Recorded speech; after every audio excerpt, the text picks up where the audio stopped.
Good morning, all. I can see your names coming in. Yeah, glad to have you all coming in. I'm going to wait just a couple of more minutes because I know that we have a good number of people registered. We'll see how many actually get up and have enough coffee to tune in this morning.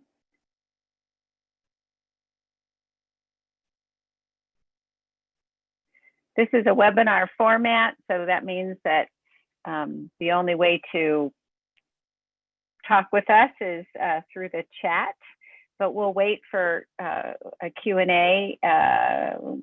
We'll take some questions toward the end of the session.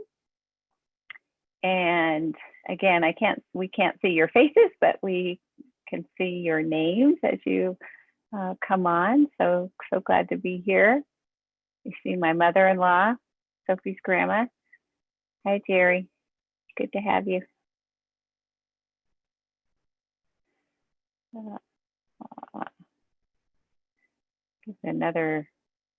Give it one more minute and then I'll introduce our panelists.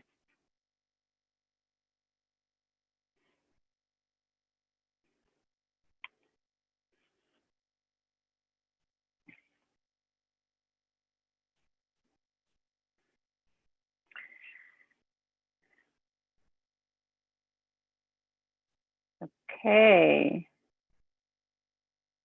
Can we start? Beals? Yes. Okay, good. Well, again, good morning, everyone. We are so glad that you are here joining us for this 3-week session called The Art of Prayer. We are so glad to be able to offer a class that will explore the poetics of prayer, the beauty of prayer in different art forms, and today the biblical text, and next week in poetry, and the third week in prayer in music. I'm so glad to introduce my family members, each one of them their own artistic selves in this series. Of course, for Tim and me, we are so excited to have our daughter joining in the family business. And Sophie is a second-year divinity student at Yale Divinity Seminary and School in New Haven. And she's joining us from New Haven. And you know my husband, Tim, who's a professor of religion at Case Western Reserve University. His expertise is in Bible and culture and Hebrew Bible particularly. So it's fun to be able to do this biblical work together this morning. So I'm going to begin with, it would seem wrong to start a class on the art of prayer without opening with a prayer. And I'm taking, we are Walter Brueggemann fans, and this is his book, Prayers for a Privileged People. And I'm just going to read a prayer called A Prayer of Illumination for our morning. And then then I'll have you two unmute yourselves and we'll get going. All right, let us pray. Truth-telling, wind-blowing, life-giving Spirit, we present ourselves now for our instruction and guidance. Breathe your truth among us. Breathe your truth of deep Friday loss, your truth of awesome Sunday joy. Breathe your story of death and life, that our story may be submitted to your will for life. We pray in the name of Jesus, risen to new life, and him crucified. Amen. All right, Tim and Sophie, welcome and thank you. And this is fun. Hi, everybody, and thanks for joining us. Great to see you, Sophie, and Clover down the hall. We're really looking forward to this series, this series of conversations about the art of prayer, thinking about prayer, the craft of prayer, especially I think we're talking about in this case the literary craft of prayer, prayer as poetry, prayer as song. Today we want to start with prayer in the Hebrew Bible, in Hebrew scriptures, and think about the sort of what we might call the biblical poetics of prayer. And we'll keep thinking about that as we move into next week and the week after too, and see whether some of these things we're noticing in the biblical poetics of prayer find their way into poetry that is prayer, and into music that is prayer in interesting ways. So that's the kind of general focus. And I'm going to say a little bit about prayer in the Hebrew Bible in a kind of general way. And then Sophie will take it over and focus on a particular text in the book of Lamentations that she's done some work on recently in Div School. In fact, her work on that was part of what kind of got us thinking, well, we should do a series like this. It was really learning from her about that, from her work with that text. So first, just some basics about prayer in the Bible, in Hebrew scriptures, in the Old Testament. First, the Hebrew word for pray, the verb form is palal, and the noun form is tefillah. Doesn't quite sound the same if you just hear those out loud, but that is the noun form of palal. And to palal means to intervene, to intercede, let's say interrupt even. It often is, it has a connotation that's related to judicial kinds of contexts. So you can think about, prayer even in this sort of making a case for, in some sense. And we see that in the book of Job and in a lot of other places in the Bible. I think just thinking about prayer as, intervening, interceding, interrupting, saying like, give me your attention, God, and I intend to change your mind or to get you to do something that you wouldn't otherwise do, is kind of bold, and maybe even sounds a little weird to us, I think, modern people theologically, like how could God be sort of moved to do something differently just by our rhetoric or something like that. And that's true. It's a different sort of theology, a different understanding of divine agency. But on the other hand, it also is incredibly empowering if you think about it that way. The idea that my voice or our voices of pain, of anxiety, of desire, whatever, move God in some way. And that's a kind of core notion, I think, to keep in mind in thinking about prayer. Or don't move God. We'll look at a poem that's really more like that in some ways. So that's Palal, Tefillah. Prayer is basically second person address to the divine, right? It's I or we addressing you. And some of you are probably familiar with Martin Buber's famous book, I and Thou.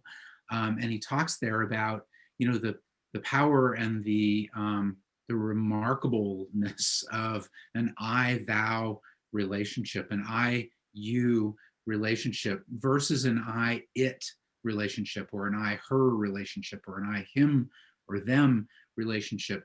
I-it relationships objectify the other, the not I. We have to give them pronouns even that are masculine and feminine. We give them other kinds of about language to describe them. I, thou really maintains a kind of raw, open intersubjectivity between the speaker and the one being addressed. And that is, I think, core to thinking about what prayer is. If you think about prayer and hymns that are in the second person, that are spoken to God, you can't start objectifying and putting God in a box in the same way that you do with I-it language about God. So that's important to keep in mind. Prayer in the Hebrew Bible, there are, I'm just going to say there are two kinds. One is individual and one is collective.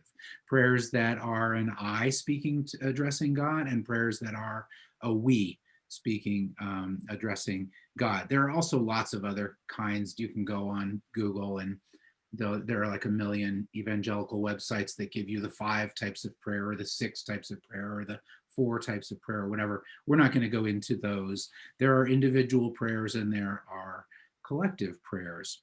Where do they show up in the Hebrew Bible? Well, prayer does show up in narrative sometimes. So, for example, the famous encounter between Abraham and God, where God wants to wipe out Sodom and Gomorrah, and Abraham sort of talks God down. Well, what if there are 50 righteous people? What if there are 40? And there's this sort of back and forth. There are many instances like that with Moses addressing God, with Rebecca and Rachel and Leah and other figures in the Hebrew Bible addressing God.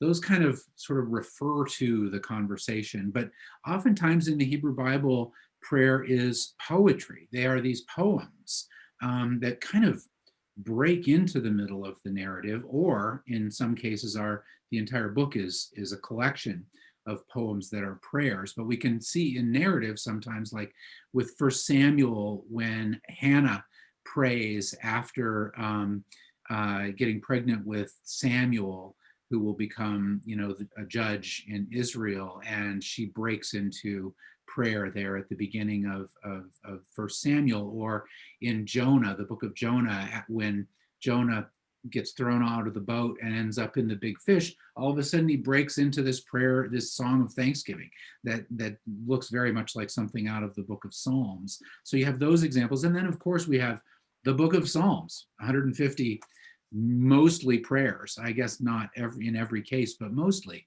individual and collective. In the book of Job, there are many instances where the text breaks into a prayer to address to God, especially when Job gets really, really frustrated with his friends who seem to be trying to objectify him.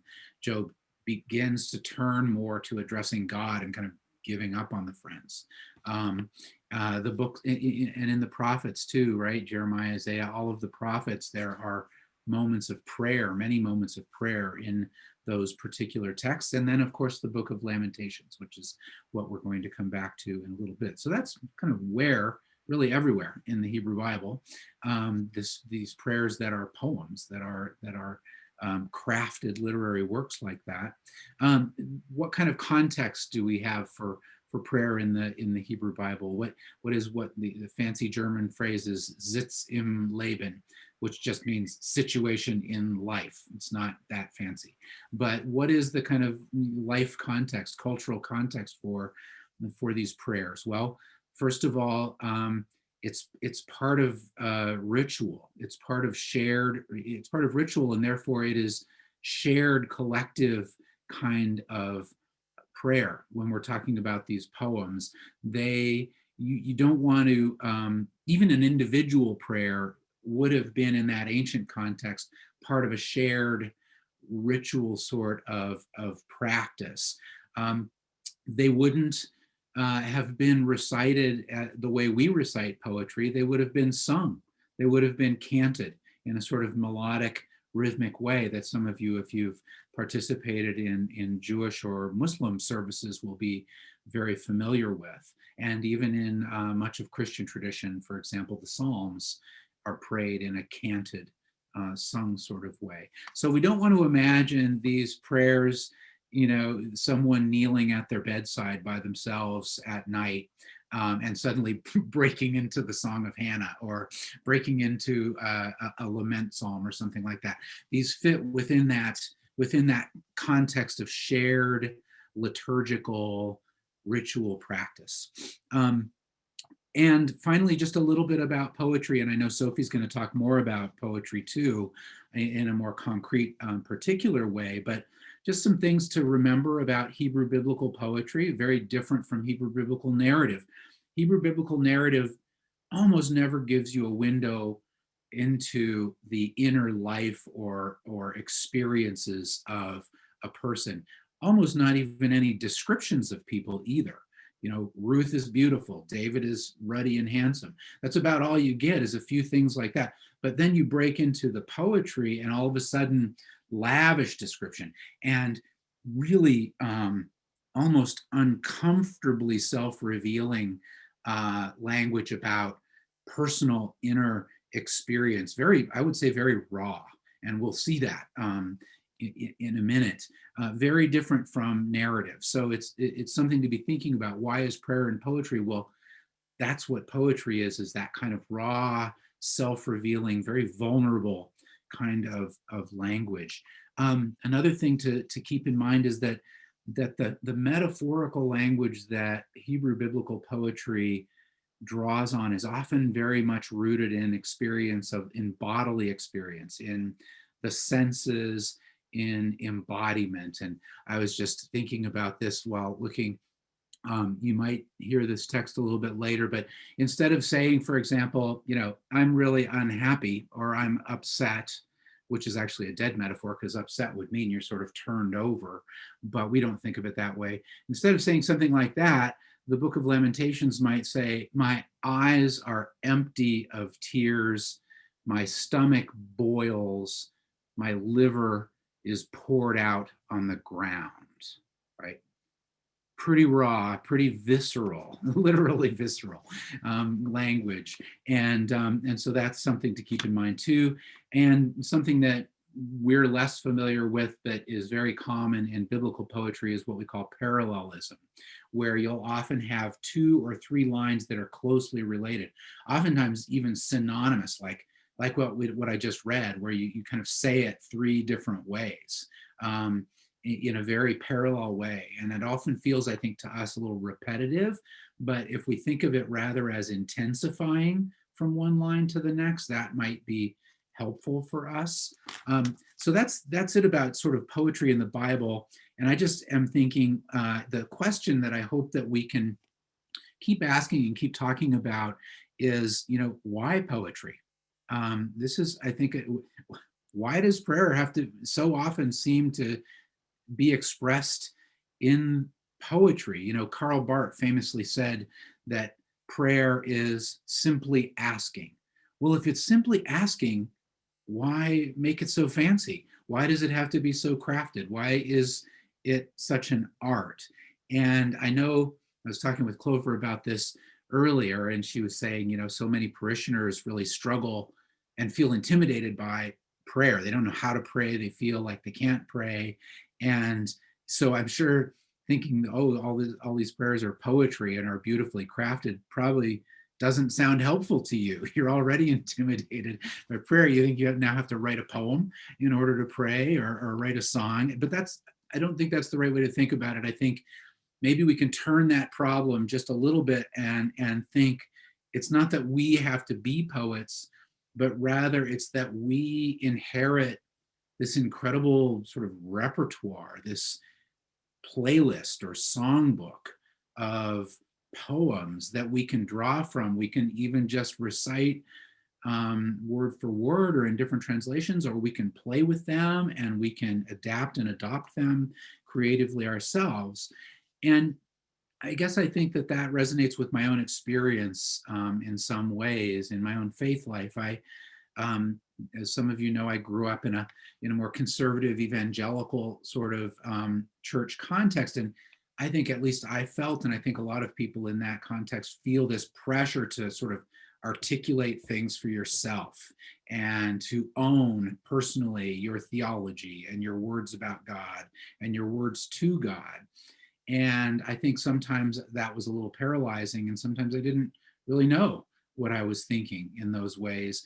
And when I went to college, I discovered this Episcopal church up on Capitol Hill in Seattle called St. Mark's Episcopal. And, you know, at first I would just go on Sunday nights. They had this service called Compline, and it's just a cappella sung by, I think it was 4, it may have been 8 people, 8 people, Clover says. And you didn't do anything. You just sat there and let the language wash over you, and people lying all over the place on the pews and, you know, everywhere. And there was like one time where the creed is recited, sung, and everyone stands for that. And that's really the only participation there is in it. But I ended up becoming a member of that church and going. And for me, discovering, the Book of Common Prayer, which is the liturgy, the liturgical songbook of the Episcopal Church, and very similar to the Anglican Church.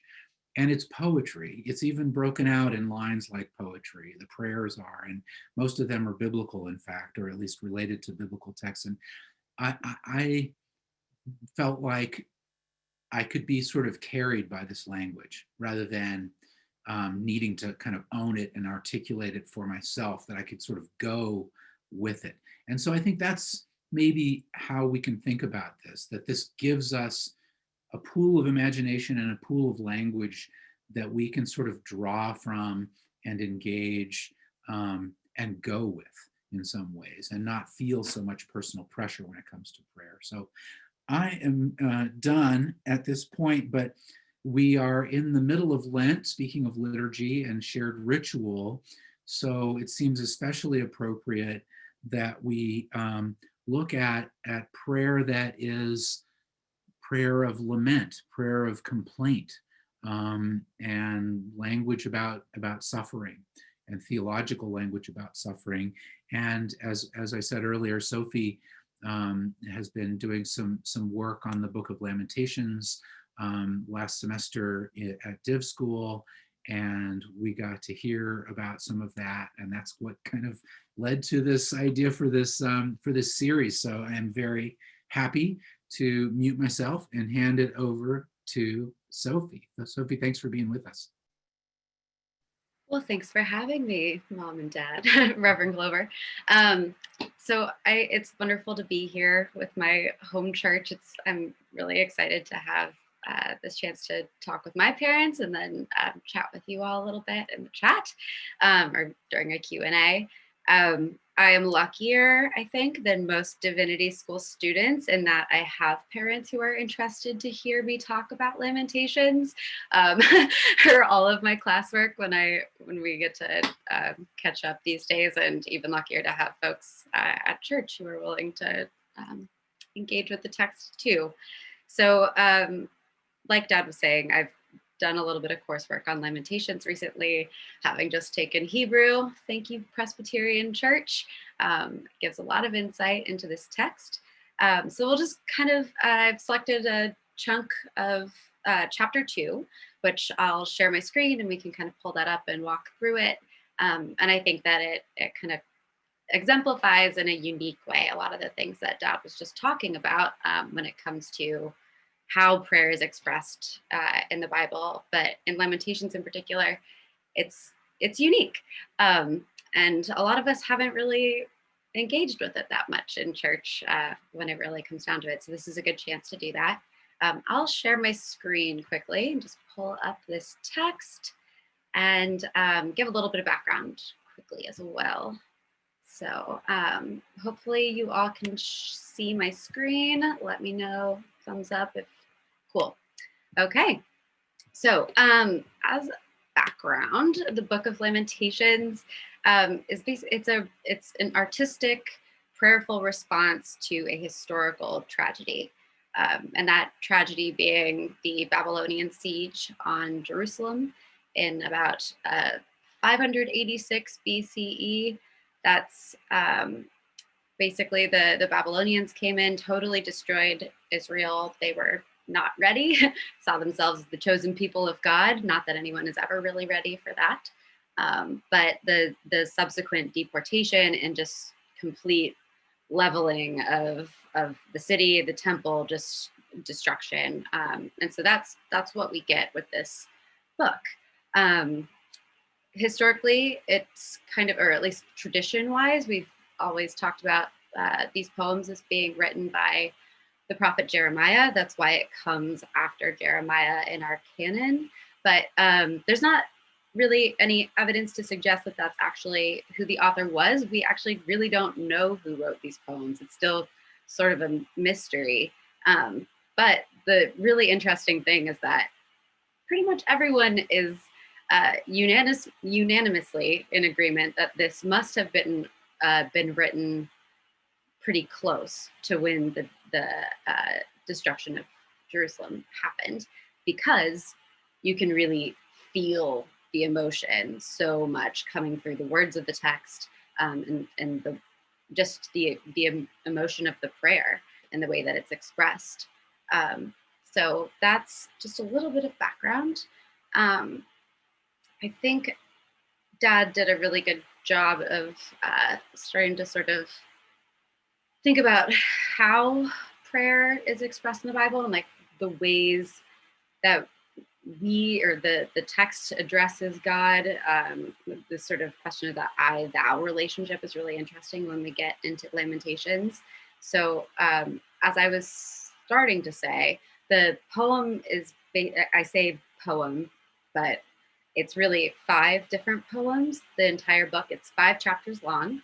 And each of the poems, it's interesting, plays with sort of who is talking, who is being spoken to, who's the subject matter.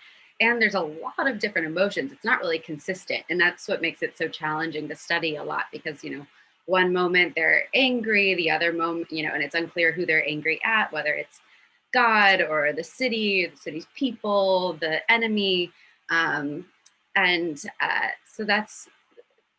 there's definitely something there, and we'll kind of look through that and how that manifests in this particular passage. But there's also this really interesting thing when it comes to the structure of the poems, where the first, basically the entire, like all the first 4 poems, I guess, are acrostics, which, we find that in some other places. In the Psalms, like Dad mentioned, there are some, there's some precedent for poems that are written as acrostics. It's sort of a way to give things form and structure, kind of the same reason that we would do that now, that we might write an acrostic.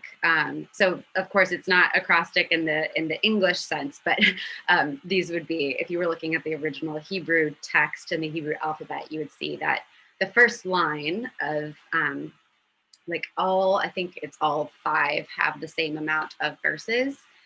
So it's about 22 verses in each poem. And the first 4 for each verse, it starts with the subsequent letters chronologically of the alphabet. So that's interesting. But when you get to the 5th poem, that sort of just breaks apart, which is fascinating as well, because, why would that be? And scholars have puzzled over that for a very long time. There's lots of different reasons that have been offered, but I can kind of give you my sense of it, which is, I think, like all literature, especially poetry, and in this context, this particular lament, we're trying to sort of distill something true. And when it comes to suffering and tragedy like this, it's so chaotic. Nothing makes sense. So the poet, in a lot of ways, by trying to create a poetic structure, is trying to create some order in the chaos. But sort of what we find over the course of the text, what I think maybe the poet or poets find, is that it's impossible. You can't create order out of this, no matter how hard they try, no matter how hard they try to put words to how they're feeling, how the city's feeling, how the community's feeling, how God might be feeling. There's at the end of the day, they just find that there's a total failure of language. And so once we see that order kind of being imposed for the first 4 chapters, and then in the 5th, I think it's sort of like the poem just cracks under the weight of the tragedy, of the gravity of what has happened to them in the community. And it's sort of, it's expressed metaphorically and sort of visually in that way, the total disorder. So on that note, we'll look kind of at the first, this is really the second half of chapter 2. And the first thing I want to also note is that this character, call her what you will, but daughter Zion is this metaphorical sort of manifestation of the city of Jerusalem. She stands in for the community in some ways. She ends up kind of being the personification of the city that has borne this tragedy, these horrific events. And so throughout the poem, it's addressed to her, about her. Sometimes it's written as her speaking to God. And so we'll see that happen here. And so again, like I said, this isn't the beginning of the chapter, but the first half really is talking about what happened.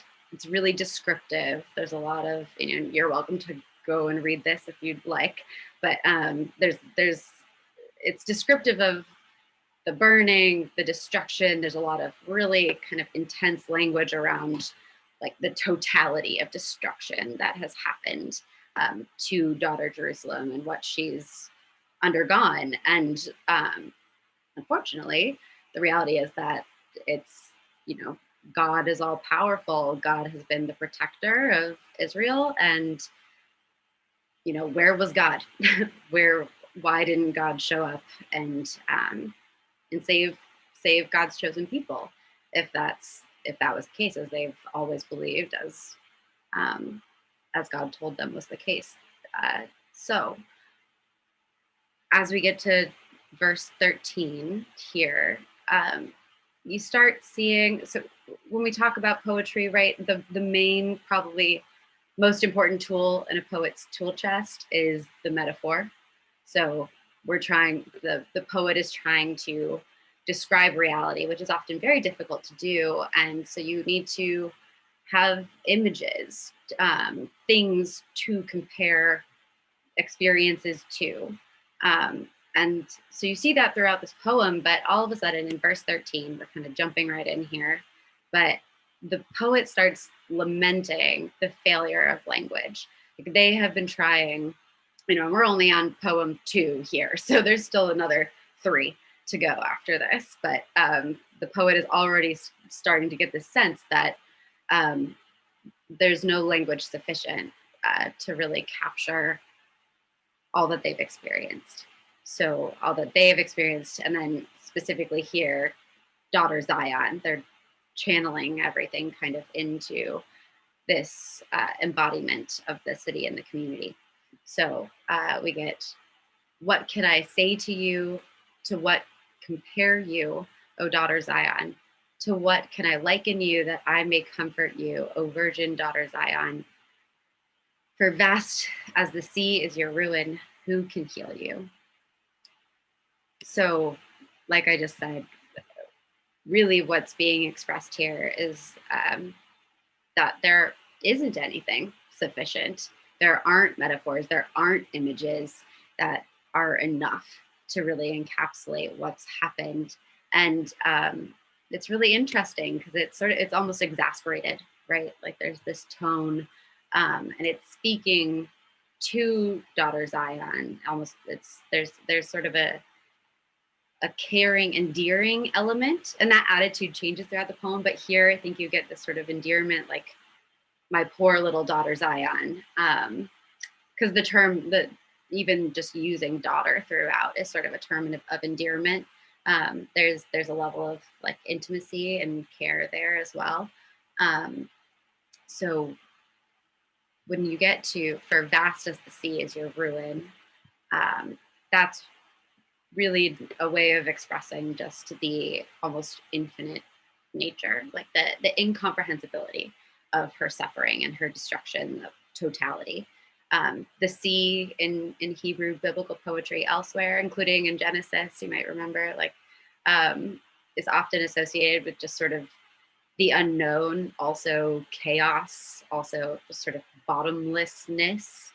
There's the waters above in the sky of creation, the waters below, sort of just this, incomprehensibility. And then implicit, I think, when we get to who can heal you, like that question really comes down to to God, right? Even if it's not really being, it's sort of like a side eye, like, who can heal you? And then, obviously, presumably God is listening. Only God really can do anything about this. But so to even ask is to acknowledge that it feels for this writer that God is maybe not here, which is difficult to process. For these next kind of several verses here, you see the poet is sort of, it's still being spoken to daughter Zion, but kind of intense, almost just horrible things. Like there's sort of an embarrassment. There's a sense of like mortification of what's happened. Like your prophets have seen for you false and deceptive visions. They have not exposed your iniquity to restore your fortunes, but have seen oracles for you that are false and misleading. So the prophets of Israel should have sort of seen this coming. It's almost as if they intentionally, or maybe God didn't show them the truth. There's a lot of questions kind of about what this is, or who's really responsible. But like I said, there's kind of a shifting blame throughout all of these poems, and it's kind of it's not clear because I think probably the community wasn't clear on how to make sense of all of this. So again, kind of description of what's happened. All who pass along the way clap their hands at you. They hiss and wag their heads at daughter Jerusalem. Is this the city that was called perfection of beauty, the joy of all earth? All your enemies open their mouths against you. They hiss, they gnash their teeth, they cry, we have devoured her. This is the day we have longed for. At last, we have seen it. And then finally in verse 17, the Lord has done what he has purposed. He has carried out his threat. He has ordained long ago. He has demolished without pity. He has made the enemy rejoice over you and exalted the might of your foes. So some heavy stuff, right? It's not for the faint of heart. And I think that there's, it doesn't take a lot of analysis to probably guess why we don't maybe love to read this text in church, because it's, the two passages, there's maybe just a couple from Lamentations that we usually read, and there's the Lord is my prayer. Oh my gosh, I should have written this down beforehand, but it's basically like, I shall hope in the Lord. It's the more hopeful, the very brief glimmer of hope in a lot of ways within this poem. And we tend to draw out that passage and focus on that one, which, there's nothing wrong with that. But I think that there's actually a lot here in the pieces that we're most uncomfortable with, that actually there is some sort of comfort maybe to be found in describing the painful reality exactly as it is, or maybe giving voice to like the shameful thing you don't want to say, because God already knows what it is, right? Like there's nothing, you can't shock God. Like God is bigger than your anger. God is bigger than your pain. And so I think there's something to that here, where even as sort of uncomfortable things are being expressed, the point is to express it. Like poetry itself as a concept, as a practice anywhere is, I think it was Virginia Woolf maybe who said that the poetry is precisely that which cannot be written down. Like that silence is the most poetic thing. And other poets have said that the poetry really is about distilling reality, expressing one's particular reality in a particular moment, which kind of gets at, and we can maybe talk about this in the conversation, but what Dad's question was about why poetry, why make it fancy? Because I think we'll kind of get to that, but there's something to not being able to find just typical words. Some experiences require a different form, or maybe like a breaking of a structure, the formulae, the formula that we would normally expect. So poetry sort of expresses one's reality, whereas the lament expresses pain. And then prayer is an expression to God. So all of these together in the context of this poem is sort of giving us permission to express the totality of our experience, the totality of our pain, no matter what that is. And you can kind of see that process being worked through. So as we get towards these, starting in really verse 18, there's a shift in the tone. So this question of the I-thou relationship kind of comes into play here, where the poet was addressing daughter Zion and just describing reality to her, about her. And now we get to this really fascinating sort of call to action. It's like the poet is now telling, giving the city permission, sort of as I was starting to say, to express its pain, to express her pain. And as Dad started saying earlier, there's a, it's highly, highly likely that, at least as the tradition progressed, that this poem was used communally. So as, the cantor is reading this out loud, it kind of comes to this point where it's encouraging the community to participate in this lament, this wailing. So, it's extreme, really. Cry out loud to the Lord, O wall of daughter Zion, let tears stream down like a torrent, day and night, give yourself no rest, your eyes no respite. Arise, cry out in the night at the beginning of the watches, pour out your heart like water before the presence of the Lord. Lift your hands to him and the lives of your children who faint for hunger at the head of every street. And so this, you can really see the embodiedness of this language, the embodiedness of grief, which I think operates kind of literally and metaphorically here, right? And as Dad was saying, the language it's personified in a lot of ways and embodied, but you get this like pouring out your heart like water. You sort of the sense of like emptying, letting your tears just stream down like a torrent. Give yourself no rest, like no respite. It's like, I guess maybe this is another question to discuss, but like, where is comfort in that? Is there comfort to be found that's just not how we typically imagine that to look like? It seems maybe counterintuitive to say give yourself no rest and yourself no respite, but is there something that's being given permission to do there that maybe we're not comfortable with doing? Because a lot of the time, like, our goal is to just move on, right, as fast as we can, like get over it. The point of comfort is to be okay. So maybe this is saying that you have to be not okay first and acknowledge that. So I think there's probably a lot worth discussing there in terms of like, how does one pray and how does this poem encourage us or make us think differently about how we pray?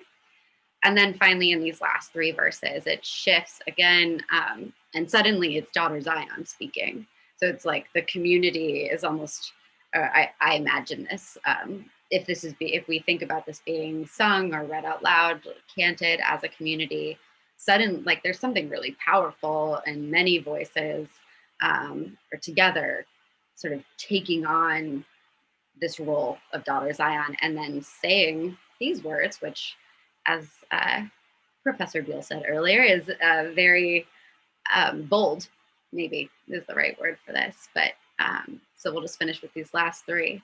You get, look, O Lord, and consider, to whom have you done this?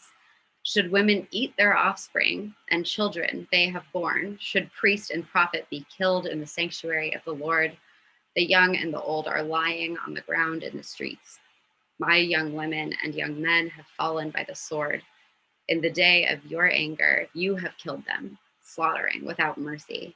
You invited my enemies from all around, as if for a day of festival. And on the day of the anger of the Lord, no one escaped or survived. Those whom I bore and reared, my enemy has destroyed. So, tough words for the God who loves us and created us. So, but I think this is a really poignant example of the I thou, right? You somehow in Daughter Zion, the poet creates an I that gets to then speak to thou, God, in a way that I don't know that it's unique. I don't know how else one can do that. It seems kind of unique to poetry specifically, its ability to do that literarily. So maybe that's a good transition. I hope I haven't spoken for too long. I can leave this up or take it down. What do you guys think? I think let's leave it up, so people can kind of, if there's something that one of us or someone else wants to go back to, we can pull it back up. Does that seem okay, Clover, or would you rather get the big faces?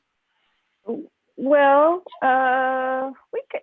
Well, let me just ask you if you want to respond to Sophie, that there are things that you see there, and so then do you need the text left up if you want to respond particularly?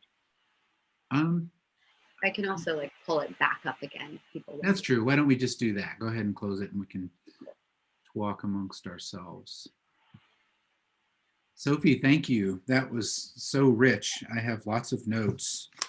Too many to I'll bogart the whole conversation if I do that. But I love what just you said. To remind you, it's 10:49. Yeah, I love what you said about how poetry can kind of create this tension between structure, order, and chaos. That on the one hand, this is all so raw and so chaotic and uncomfortably so, like overwhelmingly so, really, and yet the acrostic structure and the parallelism, gives it structure. I loved how you said that. I think that's a tension that's all through a lot of biblical literature, is this tension between this kind of structuring of chaos that's always kind of cracking and breaking through the structure, which is very powerful, the way you talked about that with chapter 5. I have lots of questions, but I guess the one that jumped out at me right at the end, once Zion is the voice, is the I, is, she says, my young women and my young men. And she seems to care about the victims, the innocent victims, more than God seems to be caring about them. These are the collateral damage, so-called, of the sacking of Jerusalem by Babylon, completely innocent.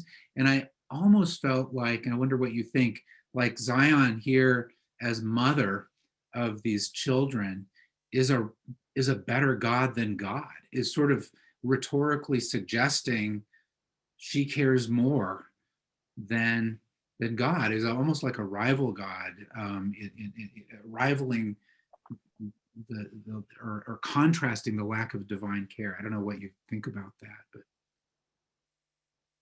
it is interesting. I think my initial reaction is that like Daughter Zion's definitely not supposed to be a god, right? Like so it's not that she's so much she's very much at the whim. I don't know what quite the right word would be, but like she's subject to what God does and says. At least my professor of the course would definitely say, like, well, she's not divine in herself. She's just a city woman. I've seen it written that way. Like she's like some people, right? Some scholars say like city woman instead of daughter Zion, because they think that that's a better way uh, to articulate like, or just capture like her role. But that to say, I do think it's just one of those sort of like irresolvable tensions. Like she is maternal and she's caring and she's emotional, and there's a lot of like reasons why that could be. There's a lot of problematic reasons too, right? Like for her to be embodied as a woman, as a mother, as a widow. In other places, she's described that way as her children are gone, her husband is gone. God is also portrayed as the husband. I guess that's a important piece here to think about. That's especially clear, and it's sort of more like Hosea in some ways for the first chapter. But I do think it's a really important point, because it does, like, she's almost the one interceding, right, on behalf of her children, on behalf of the slain and the suffering. But it's complicated by the fact that it's the people are all in the city itself that are the ones that are interceding. I don't know. It's strange. It reminds me of Job in some places in the book of Job, where on the one hand, Job is describing himself as being, yes, subjected by God, basically being ground into the dirt by God and chased down and abused. But there are these moments where Job also questions God's justice and, asks, what kind of a God is this? Which I'm just saying, I mean, that's not prayer language that we have much in church, but it's biblical to some extent, right? Yeah, I want to just make the observation, building on what you both said, and Sophie, especially what you said about to give voice to your pain, to our pain and our anger, is not daunting to God. That God already knows how we feel, and God is bigger than our pain or our anger. And I would say it just invites an authentic I thou relationship that Moses faced. God and Moses stood, face to face as friends, I think in Exodus 33. And that this book, these poems, are in the text, that those who collected them, said this is worthy of being in, right? That this is as much as the Psalms and their Lamentations and the book of Psalms, but that this is all about lament. And we, as you said, we don't know what to do with it. We don't read these, and how freeing I find the liberation that this is. At the end of this, you go, the word of the Lord, thanks be to God. It's like, wow, it's so affirming. And I, as a pastor, I have parishioners who have so much going on in their lives, so much pain, or have pain, suffering has been kind of relentless, but they're afraid to just name it and just to say, so do I give up the ghost and my faith because God isn't here? Like you said, you just voice God's absence. Where are you? And to be allowed to do that through the Bible and to say, no, it's in there, just read it. You're good. I just think is profound in this process, this art of prayer. Yeah, beautiful. Thank you. Of course, thank you. I think that's exactly right. That's how I have read it as well. I think that some of those most painful, hard to read pieces in the text, like if we kind of allow ourselves to like lean into them a little bit, like feel through them. Yeah. It's supposed to be uncomfortable. Yeah. It's a part of the process, and sort of, you were saying, like, what does it mean for this to be God's word to God's people?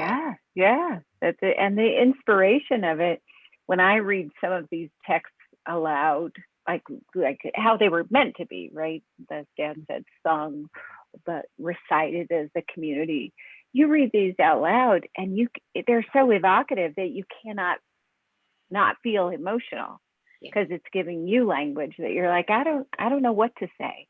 like, well, here's some things. And then you read it and you go, oh, wow, I didn't know that it was tapping into something, deep, deeply felt. I've had moments where looking at this text or a couple others, well, like in class, and I'm reading it aloud, and my voice will catch. You get, it'll yeah, surprise get me. choked up. Like about break down, and that says something about how powerful this language is. And your students, do they go, oh, is Dr. Beal okay? They get concerned for you. Yeah. Right as you get to the verse that's telling you to just let it out, right? Like exactly. It's almost like it comes at a time, and then it's almost anticipating, like you're reaching that frequency pitch, like you're about to start crying, and then they're like, just do it. That gets to the craft of it again, right? I mean, this stuff wasn't just. I mean, this is probably in many cases the work of maybe many hands, and they're not just thinking about like a book, like an individual poem by an individual person. This is a liturgical ritual context, so that might be intentional for it to build in that way, as part of a ritual experience. Yeah, I think about people who do particularly chaplaincy work, hospice work, sit at bedsides. I mean, just to be able to have lament psalms to give language for people, lying in the bed and going, what is happening, for family members. It is 10:59. Should we draw it to a close, or invite any, just draw it to a close? Just to respect time, or there are no questions in the chat, but we didn't really invite it either. People are welcome to ask questions if they'd like. Great to see the comment from Rebecca. Great to see you with us, Rebecca Chop, one of my professors and mentors from my graduate school days, but Sophie knows her as well, and Clover is from too, so that's great. Yes. Should we call it I don't know. The record says, can you flesh out the idea of an I thou a little bit more? So Martin Buber's idea of the I thou. Tim, do you want to take that? I can for a minute, but I would really encourage having a look at this very little essay that he wrote, this little book called I and Thou. Buber, B-U-B-E-R, Martin Buber is the Jewish theologian who wrote that. But he basically says there's two kinds of speech. There's an I talking about an it, or a third person, a he, she, them, it. And there is language that is an I talking to a you, a thou. And there's something about the I thou relationship that, resists our tendency to want to kind of objectify someone and give them attributes and think of them in the third person. It's a subject, it's a you addressing me, and there's a lot of other ethical discourse around this, especially from another philosopher named Emmanuel Levinas, another Jewish philosopher, talking about that face-to-face encounter, that when I address a thou, I am in some sense subjecting myself to the you that I am addressing. I am making myself vulnerable. I'm sort of dethroning myself from my own kind of control of the thing. I can control things as long as I can talk about them. But once I'm addressing a you, I become this sort of unsettled, open subject, vulnerable to another unsettled, open subject. And so I think that's part of what Buber is getting at, and I'm probably interjecting my own interpretation of it in some ways. But I've often thought, like, if all our hymns just were I thou, we're all in the second person, we wouldn't have any of these problems with masculine theology and and all of that, because it's a you. And it resists that kind of objectification and reduction of the you to some And I particular. think of distancing, sorry, it's the distancing when you talk about someone, and especially if you talk about God, you're not vulnerable, right? There's no, the relationship, it's a conceptual, almost abstract. You can say God is this, God is that, you know, and all the philosophical terms.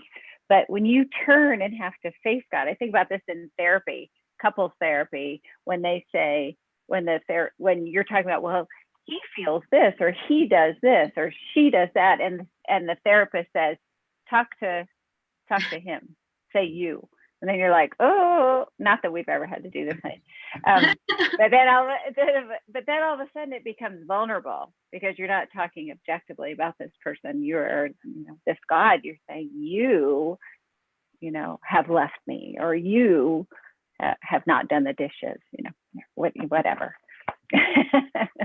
But yeah, and destroy my city. Right. Right. Well, and it's vulnerable. You feel stripped down and naked and exposed, I think, when it's the I thou, because you're asking God to change or do something differently. And then I might say, and what about you? No, I don't know. Those ways. Is this like witnessing a dinner conversation at the Beals? Well, yes. In some weird way, we are a weird family. You notice our son isn't here because he's like, I'm in athletic training and sports medicine for a reason. He just texted me that he's on his way over with laundry to do. So he doesn't participate as much, but he is subjected to it. Well, look, he does, and he's insightful. Well, look, it's 11:04. Why don't we call this the end? And I can't thank you enough, particularly Sophie, for the incredible text work that you did. And you are your father's daughter. And that's a good thing. And yeah, so we'll say next week, 10 a.m., and we will do focusing on poetry as prayer. So anyway, thanks you all so much for showing up. I know people are getting off, and we're grateful. Go in peace and have a good day this day.